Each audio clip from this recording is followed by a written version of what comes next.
25 নম্বর আলামত, ওয়ায়ুতামানু ফিহাল খাইনু ওয়ায়ুখাওয়ানু ফিহাল আমিন।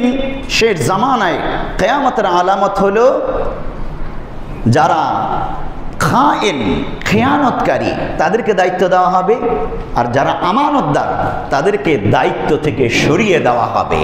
এটা কিয়ামতের আলামত। বর্তমান জামানায় আছে কি নাই? ব্যাপকভাবে আছে। খায়েন, খেয়ানতকারী অনেক ধরনের। মানুষের জনগণের সম্পত্তি খেয়ানত করে। কোনো ব্যক্তিকে কোনো সরকারি অফিসের দায়িত্ব দেওয়া হলো, এই বেটা দায়িত্ব পেয়ে দুর্নীতি কারে কয়, কত প্রকার কি কি সব বাস্তবায়ন করে দেখায়। আছে কি নাই? তাহলে সে খেয়ানতকারী। আর যারা সৎ অফিসার তাদেরকে দেয় না। সৎ অফিসাররা দায়িত্ব পালন সৎভাবে করতে চাইলে পারে না, কারণ চতুর্দিকে দুর্নীতিবাজ দিয়ে ভরপুর। সে যদি সৎভাবে চলতে চায়, ঘুষ না খায়, অন্য দুর্নীতিবাজরা বলে ওর কারণে আমরা খাইতে পারি না, আয় ওরে আমরা দুর্নীতিবাজ বানিয়ে হটায়া দেই। তো কি করে? মিথ্যা প্রপাগান্ডা সাজিয়ে তাকেই বরং দুর্নীতিবাজ আখ্যায়িত করে, খেয়ানতকারী আখ্যায়িত করে তাকে সরিয়ে দেওয়া হয়। আছে না? ব্যাপকভাবে আছে। চাকরি বাকরিতে প্রবেশ করার ঘুষ দিয়ে অযোগ্যরা প্রবেশ করে, কিংবা কোটার মাধ্যমে প্রবেশ করে অযোগ্যরা, কিংবা বিভিন্ন সুরতে অযোগ্যরা ঢুকে পড়ে দলীয় প্রভাবে, বংশীয় প্রভাবে, যার ফলশ্রুতিতে এই অযোগ্য ব্যক্তি যখন দায়িত্বে বসে তখন জনগণের জীবনের খেয়ানত করে, সম্পত্তির খেয়ানত করে। মানুষের সম্পদ তো তার কাছে হেফাজতে থাকেই না, বরং মানুষের ইজ্জত সম্মান এবং জীবনটাও তার কাছে নিরাপদ থাকে না। তখন এই ব্যক্তি কি করে? তার পদ টিকানোর জন্যে, গদি টিকানোর জন্যে, চাকরি টিকানোর জন্যে তখন প্রয়োজনে ওই ব্যক্তির গায়ে, নিরাপদের গায়ে গুলিও চালায়, হত্যা করে, রক্ত ঝরায়। আছে। এটা কিয়ামতের আলামত।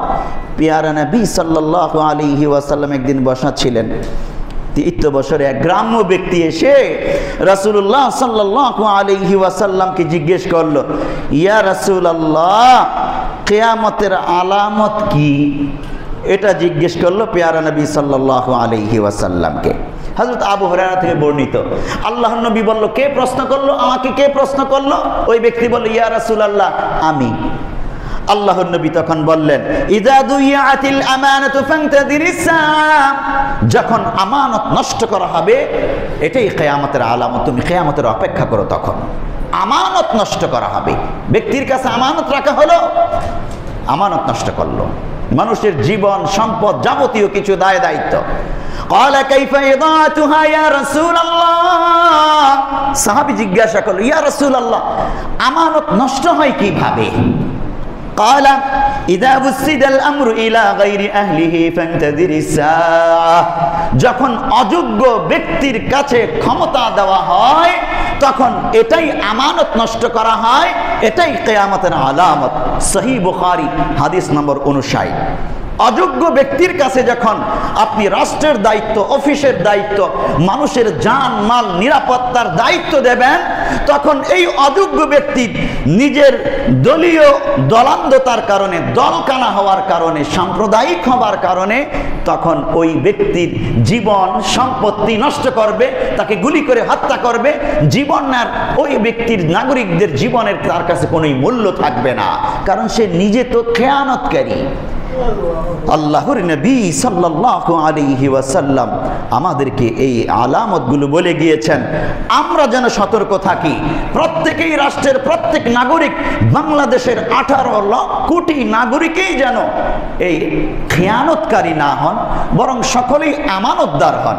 পুলিশের কাছে যখন গুলি, বন্দুক, tear shell, sound grenade, Chharra গুলি এগুলো দেওয়া হলো, এটা আমানত রাষ্ট্রের পক্ষ থেকে। এই আমানত খরচ করবে জনগণের সম্পত্তি হেফাজতের জন্যে, জনগণের জীবন রক্ষার জন্যে। এই আমানত দ্বারা জনগণের জীবন কেড়ে নেওয়ার জন্য নয়। নিজে আক্রান্ত হইলে সেখানেও দায় দায়িত্ব আছে, কখন কোথায় কতটুকুন করতে পারবে। আল্লাহ তাআলা আমাদেরকে এই কথাগুলো বুঝার তৌফিক দান করুন, বলি আমিন।